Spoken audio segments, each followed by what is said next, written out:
forever calling us in relationship, and sometimes they're easier than others. What's the boldest answer we can make in our relationships? It's to love.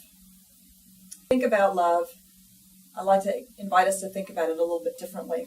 In Spirit is Calling, Chris and Edward's journal, they write this. An example of loving with a condition is, well, I'll love you if, or I'll love you because, or I'll love you when. Yeah, I can think of many ways to fill that one out. Thinking of someone in your life you love deeply. What, if any, are your conditions for loving them? What does it mean to love someone unconditionally? So I want to suggest that we think about love as a decision. Actually, even more so, love is a verb. Love is a way in which we respond to the call that Spirit has for each one of us through the people in our lives. Each person in our life is calling us to explore who we are from a different way, and everybody's different in that. Actually, in our community, one of the things that I like to do is look out at all the people in the congregation and say, wow, there's a whole group of funny bunnies. Every person unique and precious and individual, warts and all, funny and all. Each one of us has foibles and quirks, and that's the very unique and precious way in which we show up as Spirit, as the very incarnation of life itself. Now, I may be challenged by recognizing my own funny bunniness, but it's really challenging to love someone when I sit in judgment of that person's way of being or that person's way of showing up in the world, particularly if it's different than mine. Love, as a decision, is the decision to say, I see you for who you are. I see you as a child of God.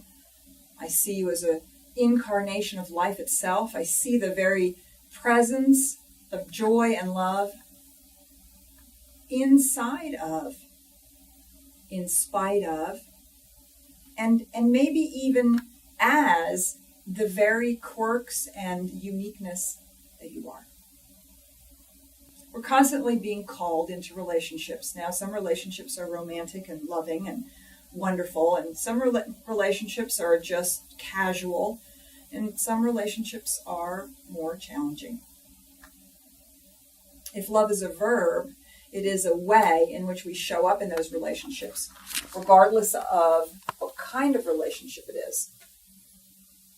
It means that we are seeing that clerk, that sales clerk that we have a casual relationship with, or even someone we're having a challenge with, in the same way that we see someone who is a member of our family or one of our beloveds. Not that we have to want to take them to lunch or that we have to want to be in that kind of romantic relationship with them, but that we see the truth of who they are. That's our decision. Am I going to see the truth of who they are? Or am I going to see their human foibles and stand in judgment of that?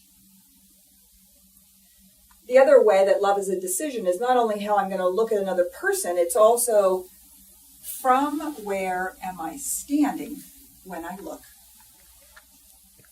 Am I looking with the eyes of love? Am I looking from a place of love? Or am I looking from a place of judgment? Spirit is forever calling us into relationship. How are you answering that call today? So I'm going to invite you to think about, what is the boldest answer you can make to the person who cuts you off on the freeway?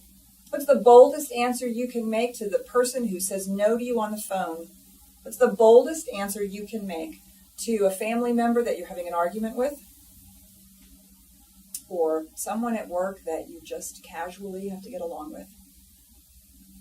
Spirit is calling. Answer boldly with love.